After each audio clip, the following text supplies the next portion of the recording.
Halo Mbak Rina, bagaimana kabarnya? Bisakah nanti Ibu ngobrol sebentar dengan Mbak Rina pulang sekolah? Alhamdulillah, baik Bu Titi. Ya, bisa Ibu. Baiklah, nanti kita ngobrol di taman yang ada di samping UKS ya Mbak? Ya Bu Titi.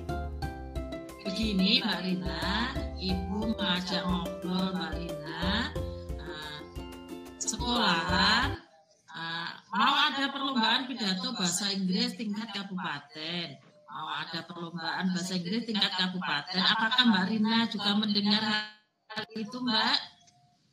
Ya Bu Titi, kemarin dengar dari Bu Fitri. Oh iya toh Mbak, Ibu mendengar juga dari Bu Fitri, Mbak Rina ketika ditawari ikut perlombaan hanya diam saja dan terkesan malah menghindar. Bolehkah Ibu tahu penyebabnya Mbak? Nggak menghindar sih Bu Titi.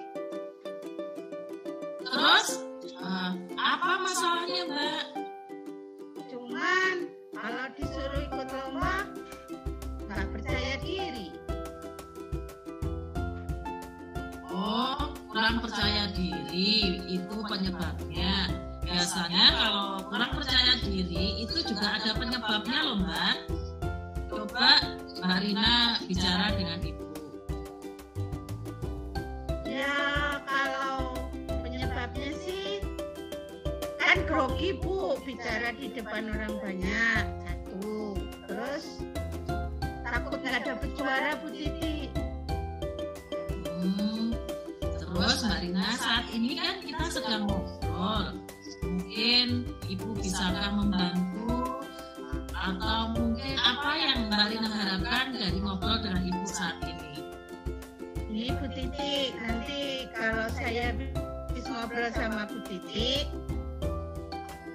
saya bisa percaya diri untuk ikut lomba. Terus bilang ke Bu Fitri kalau saya mau ikut lombanya. Oh begitu.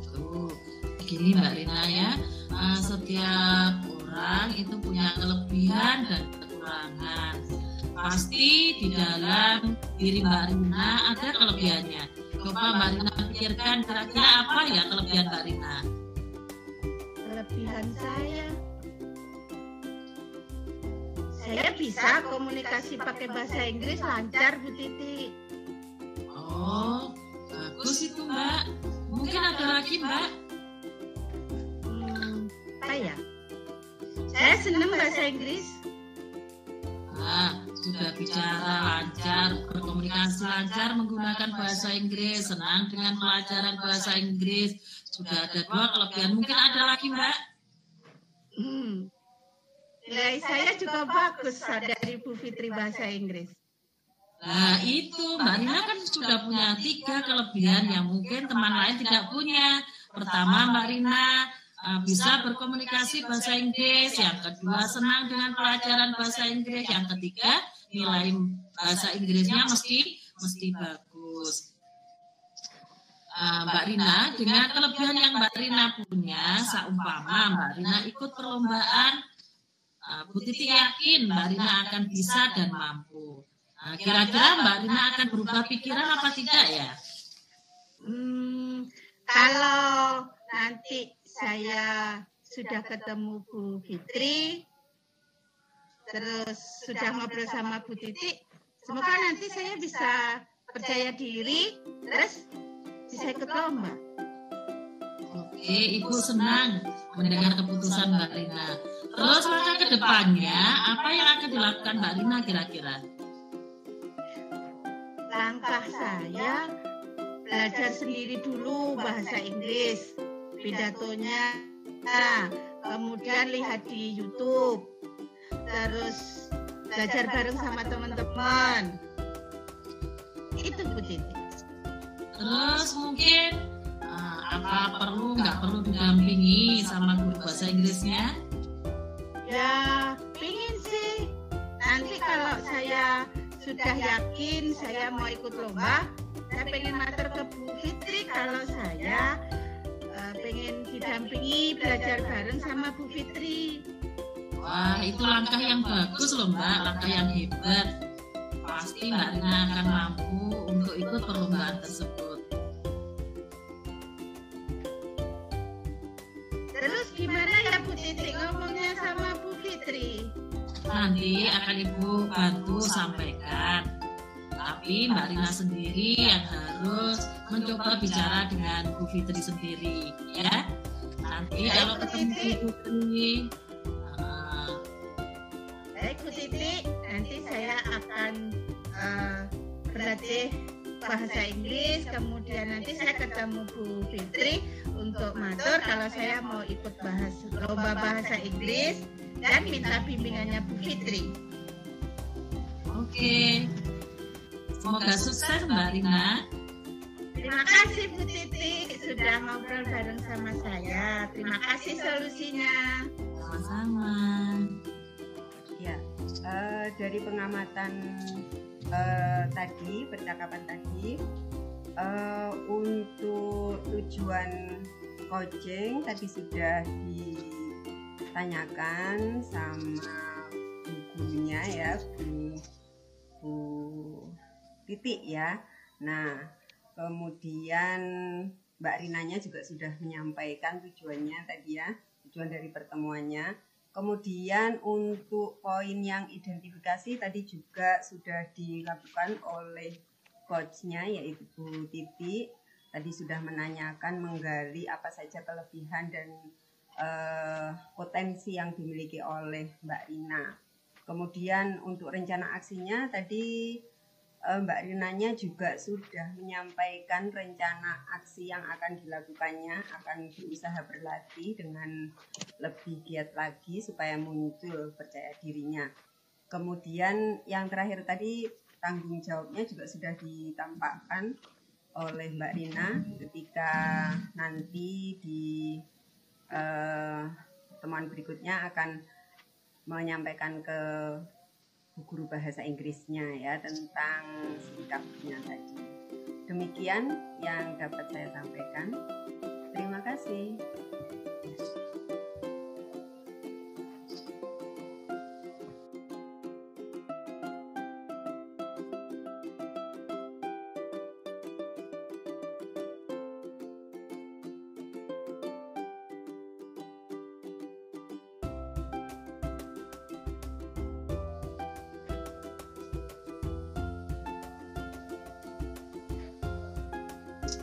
Selamat pagi Bu Fitri.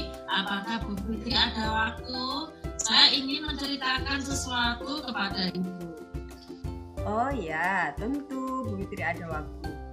Kamu mau bercerita sekarang atau kapan?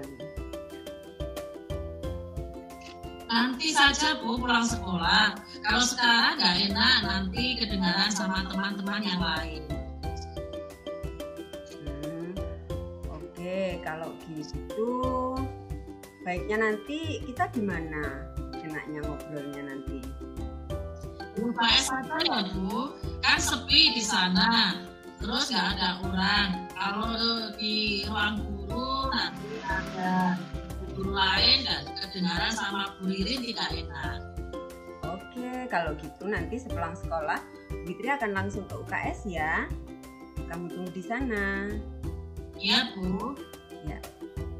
Assalamualaikum. Waalaikumsalam. Oke, sudah ada Mbak Titik di sini ya.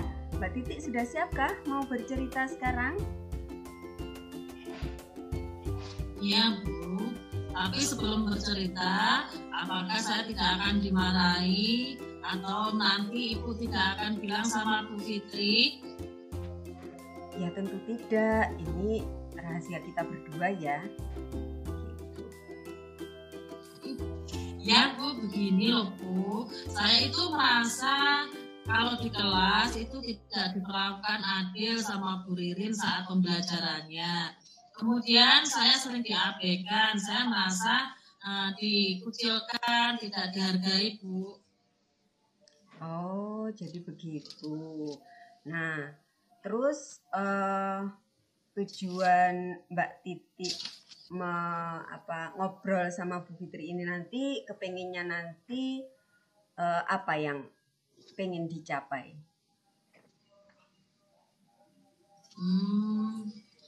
Saya pengennya nanti ada solusi untuk masalah yang saya hadapi.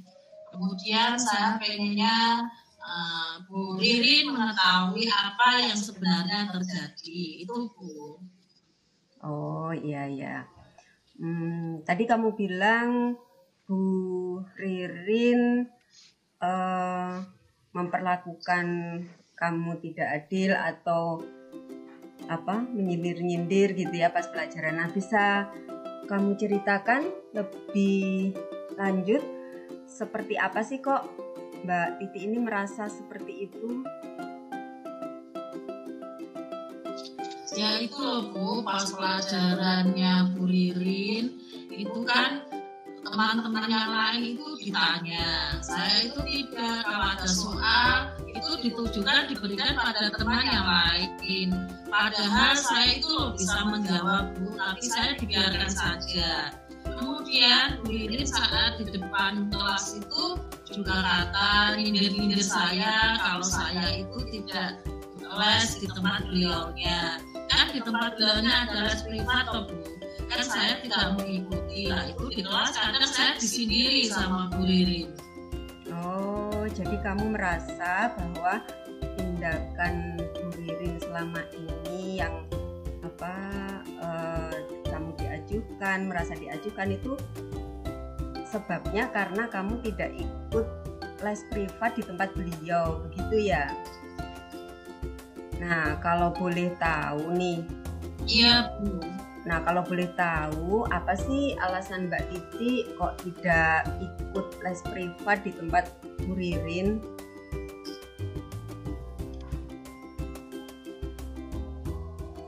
Itu Bu, soalnya rumah saya jauh, tidak ada kendaraan untuk ke rumahnya, jadi saya tidak ikut les di rumahnya. Begitu.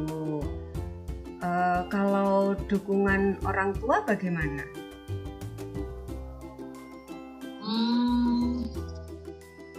Ya juga Bu, orang tua saya dulu saya pernah bilang sama ibu, Bu, di rumah Bu Ririn itu ada mata pelajarannya. Teman-teman yang lain itu ikut les, kenapa saya tidak ikut les Bu? Jawab ibu saya, Dondo, uang rumahnya Bu Ririn itu loh jauh. Terus di sana lesnya juga membayar. Kalau sampean belajar di rumah sendiri gimana? Sampean itu juga bisa belajar sendiri. Terus saya harus gimana Bu? Jadi begitu ya. Nah, kalau menurut Mbak Titi sendiri, kira-kira apa yang bisa dilakukan Mbak Titi agar Bu Ririn ini memahami tentang kondisi ini? Kira-kira gimana ya? Gimana ya? Pengennya saya ngomong sama Bu Ririn secara langsung Bu. Kalau saya menjawab di langsung, saya tidak enak dengan teman-teman. Nanti teman-teman ada yang ngolok-ngolok saya. Jadi pengennya saya bicara sendiri dengan Bu Ririn dan menyampaikan kenapa saya tidak les di tempat beliaunya. Oh gitu. Jadi kamu mau menyampaikan alasan tidak mengikuti les itu ke Bu Ririn, begitu ya? Iya. Apakah berani sendiri menyampaikan ke Bu Ririn? Atau mungkin butuh bantuan Bu Fitri?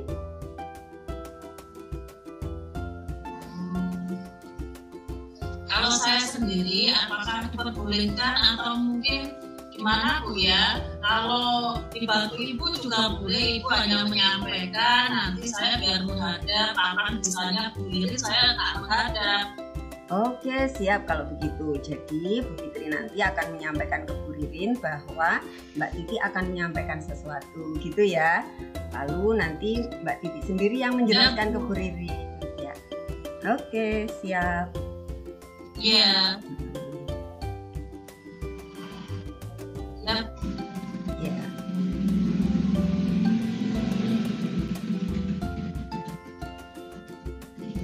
Baik. Dari kasus 2, saya sebagai pengamat pada saat coaching, tujuan coachingnya sudah terlihat ketika coach menanyakan apa tujuan yang ingin dicapai dari pertemuan tersebut. Kemudian identifikasinya sudah terlihat pada saat coach menggali informasi mengapa si coach bilang kalau ia merasa diperlakukan tidak adil atau tidak dihargai. Dan identifikasinya juga sudah terlihat ketika coach menggali kira-kira solusi apa yang ingin dilakukan oleh coach. Kemudian untuk rencana aksinya terlihat pada saat coach menyampaikan rencananya, mau menyampaikan alasannya karena tidak ikut les privat di Bu Ririn, tapi tidak berani dan meminta tolong. Kemudian juga sudah terlihat ketika jawaban terakhir saat murid menyampaikan nanti akan menjelaskan diri kenapa tidak ikut les privat. Demikian pengamatan dari saya. Dan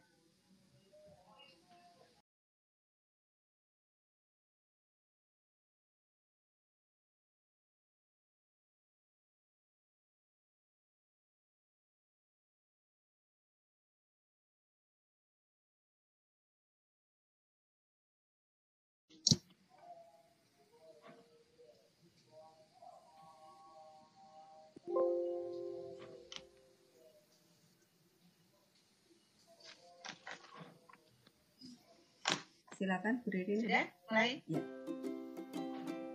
Sudah ya, Mbak ya? Bu Fitri. Iya, Bu Ririn. Kok nggak seperti biasanya? Iya. Ada sesuatu kah? Mungkin saya bisa bantu. Bu Ririn sibuk enggak?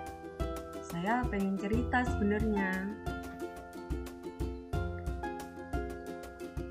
Enggak. Mau cerita apa sih Bu Fitri? Bu Ririn itu kalau ngajar pakai buku teks atau enggak sih? Ya pakai. Tapi kadang-kadang juga pakai sumber belajar yang lainnya. Emang kenapa Bu Fitri? Tadi itu loh Bu, saya ditegur Bapak kepala sekolah.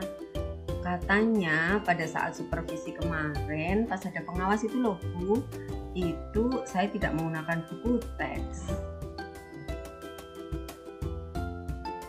Oh gitu. Kalau boleh tahu, kita nanti ngobrol ini, kira-kira tujuannya Bu Fitri apa sih? Ya harapan saya sih Bapak kepala sekolah itu tidak menyalah-nyalahkan saya gitu loh Bu. Kan memakai buku teks itu juga sebenarnya tidak harus kan Bu. Ya, benar.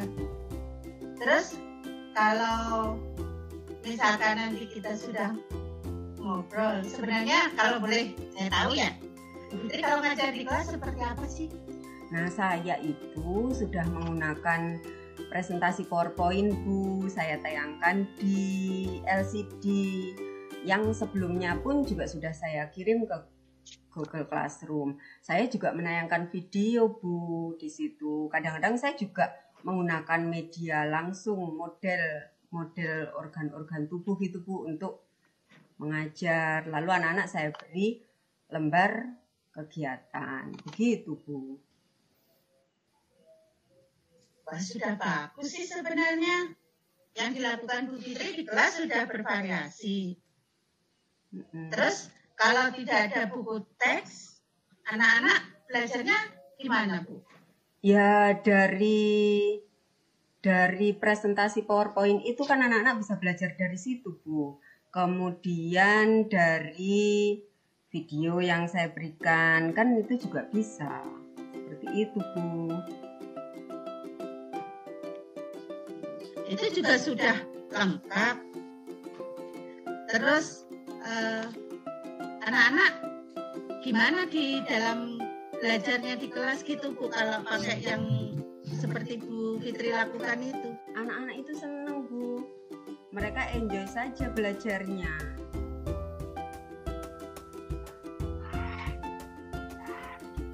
Terus kalau anak-anak sudah enjoy di dalam kelas, nyaman, senang, kemudian sumber belajarnya juga macam-macam, sudah bisa dipakai. Hasil belajarnya gimana, Bu? Hasil belajarnya juga lumayan bagus, Bu. Anak-anak sudah bisa memahami materi gitu.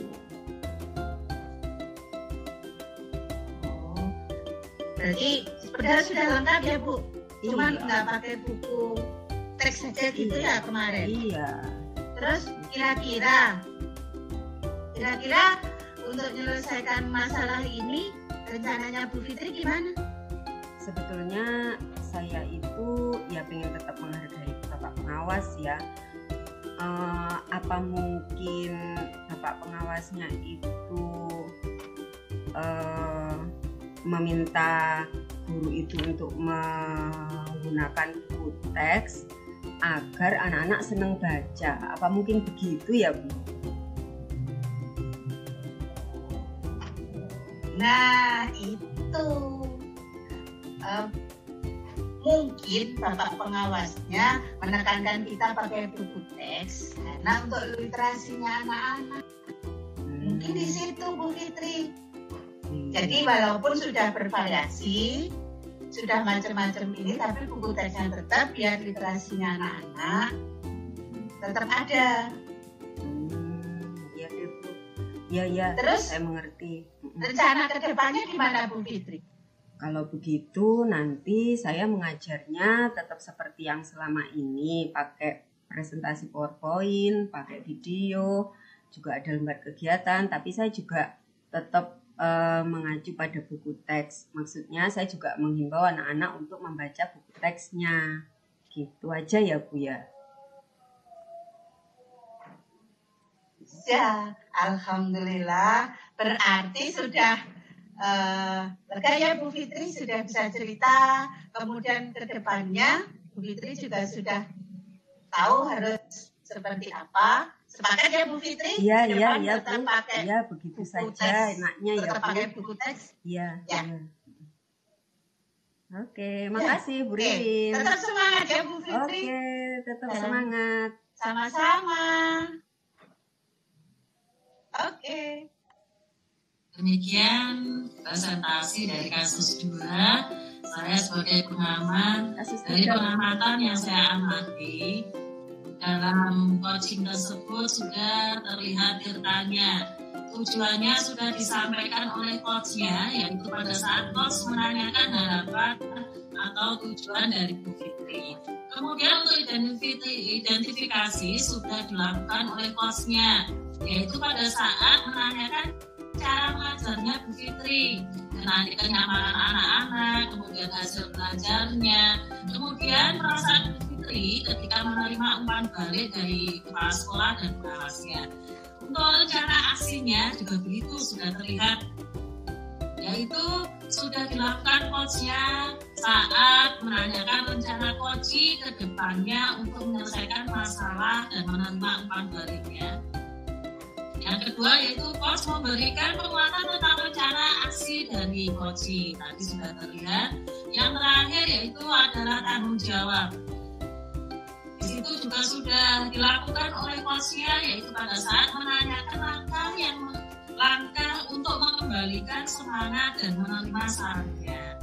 Kemudian yang kedua, coach memberikan penguatan komitmen dari coach. Itu pengamatan dari saya. Terima kasih.